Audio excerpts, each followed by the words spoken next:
I am a miracle worker and an abolitionist. So I teach A Course in Miracles, and I understand my function to be the freeing of myself and therefore others.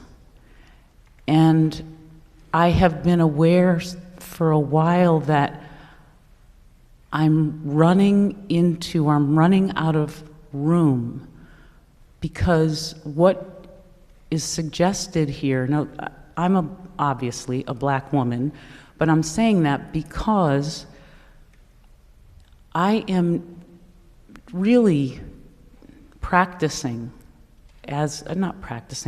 I'm really embodying these ideas, and they're taking me to a place where I'm not a black woman anymore. And part of my cultural inheritance is a loyalty to black people. And what I mean by that is that in our country, in the United States, we still don't, many people, but as a black woman, black people still are not seen as equal, or in the experience of living, it's not equal. And I feel that deeply. And as I'm doing this practice, I am releasing this identification as a black woman. And so the yoga meditation that we did this morning is a culmination of a series. Like, you were talking about the contraction of the ball being contracted, and what we're doing here is we're allowing that ball to start to assume its full expansive form. And I have reached this place where, it's almost like during the meditation, I walked to the edge of this precipice, and what came to me was, if I jump, I'm not black anymore. And what about all those people that I want to, quote unquote, help? And I said, well, I gotta find out. I gotta know, because I truly want to be helpful. So I jumped, and what I experienced is that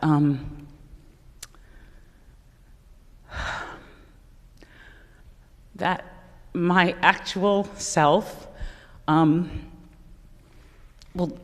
my self that thought it was black was actually perpetrating the enslavement of people, or the keeping down of people, by its way of looking. Like, it was looking and seeing separation. It was looking and seeing this and that. And that from the point of view of my awareness, I am free. And not only am I free, but everyone is free. And one of the gentlemen yesterday was talking about that, is this my first retreat or my 6th retreat? And from awareness's point of view, I understand that my function is to stand in the placeless place, the timeless place, where that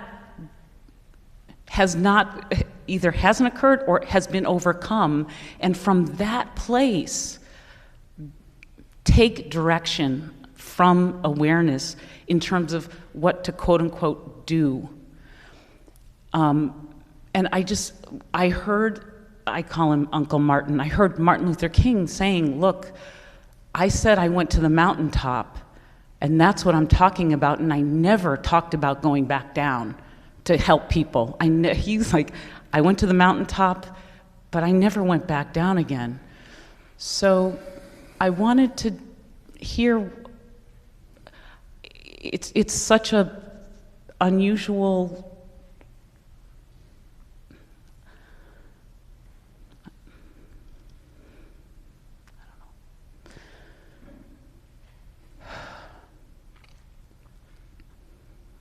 You're on the right track. Close your eyes for a minute. And without referring to your past, referring only to your current direct experience, is there anything in your current experience that tells you, I am a black woman? No. Is there anything in your current experience that tells you, I am a woman? No. Is there anything in your current experience that tells you, I am a person? No. So the moment you cease believing, I am a black woman, or I am black, not only I am black, but I am a woman, or I am a person, at that moment, everybody else that used to be black, that used to be a woman, that used to be a person, ceases at that moment to be black, a woman, a man, or a person.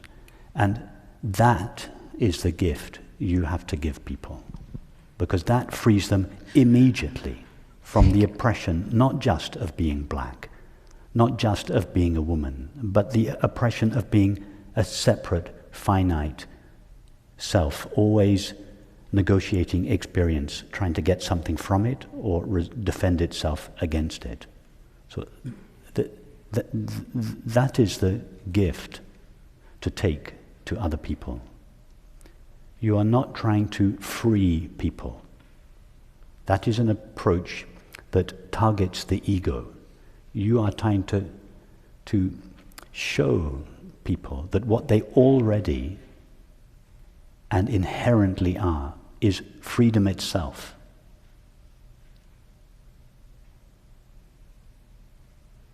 And I think I'm beginning to see now, I know there are a lot of people here from the Course of Miracles, and I've had lots of conversations with people, and I'm beginning to see more and more clearly the similarities and the distinctions. And the distinction is that the Course of Miracles, it's founded on this understanding, but it addresses the person. Here we don't address the person, we address awareness. We are not trying to do something to the person. The person is not practicing a method in order to become something. Here, we're not really interested in the person. You can't say that in many groups of people, but you understand what I mean. It's not an uncompassionate statement if understood correctly. We are profoundly interested in happiness, in the relief of suffering, but we're not interested in the person. We don't give the person something to do in order to improve, in order to become enlightened. We go directly to what we essentially are. So you're on the right track, and you've also reached a stage that I've noticed over the years that many people who come here from other traditions, from Course of Miracles, or from a Buddhist tradition, or from a Christian tradition, they come with a great, and I know this because I came to this direct path from the classical Advaita tradition, and like many people that come to this teaching from other traditions, I had great love for my tradition, great respect for it, great respect for the teachers involved, great respect and love for the people in my community that I had grown up with over 2 or 3 decades. And many people come here from other traditions with a similar love and respect for their teacher, for their fellow students, and for the teaching. However, they realize that they have reached a limit, and this provokes a crisis. It is a crisis of loyalty to the teacher and the teaching and the people within their community, but it is also a crisis of their loyalty to the truth as they now understand it. And very often the shell of our previous teaching has to give, it has to crack. It's nurtured us beautifully for 5, 10, 20, 30 years, but at some point we realize that the architecture of that teaching is too narrow for us. Our understanding has expanded beyond the understanding that is contained in that teaching. And that is a difficult moment because of our loyalty, one, to the truth, and two, to our community.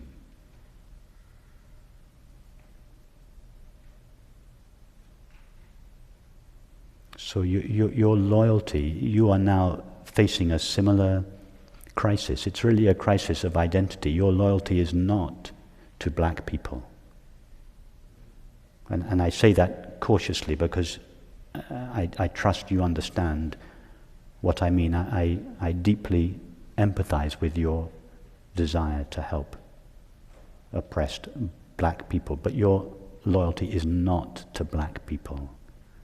It is to the truth in all of us, which is nothing to do with being black or white, nothing to do with being a man or a woman, nothing to do with being an Advaitin or a Sufi or a Course of Miracles person or a Buddhist. So at some point we have to be really courageous and not allow even the finest of limitations to limit us. I cannot thank you enough for that. And so I'm glad that I said it out loud because I am committed to being who I am, to being awareness. And I know, because I've heard you talk about it, that as a person who formerly identified themselves as a black person, in my physicality, there's a lot of resonance with the terror that people of color in this country have. Yes. And so what I'm noticing, like last night, I live on an island off the coast of Massachusetts, and I don't have a key to my house. We don't lock anything. So when I came here and there were no locks on the doors, I was like, this is just like home. Well, last night, I was terrified. I thought somebody was murdering people and that they were going to come to my room. And so what's coming through me is the residue. I mean, and this is not the first time, but so I'm just...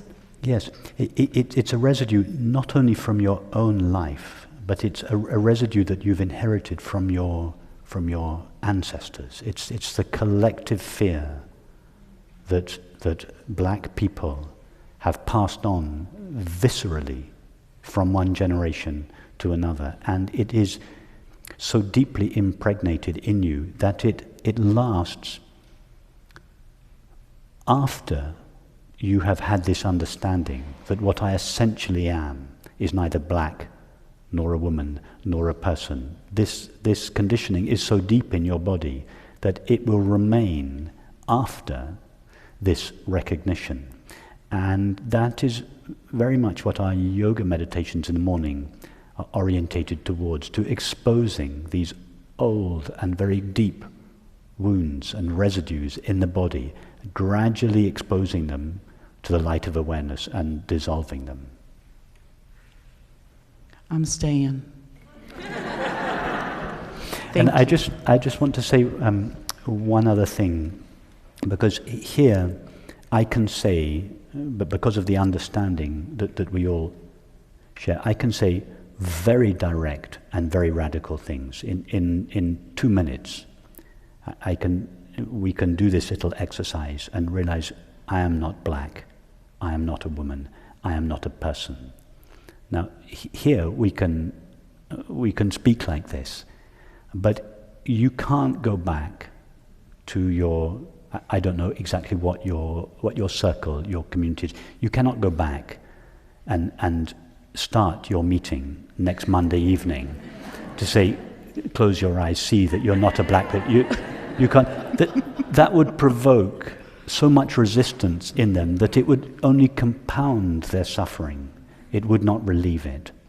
So your job now is to go back to your community and to take this understanding and to tailor it as best you can to your community. You want to bring them to this understanding as fast as possible, but you have to respect where they are. I could say this, I could do this little exercise with you because you had already indicated to me that you were already there. But we're a very unusual group here. We may not realize it, but we have already passed through several filters in order to come here. And if we're here, it is because we are open enough, deeply in love with the truth enough, courageous enough to be able to go very directly. And that's not always possible. So that's just one thing I would add about tailoring this understanding to your community.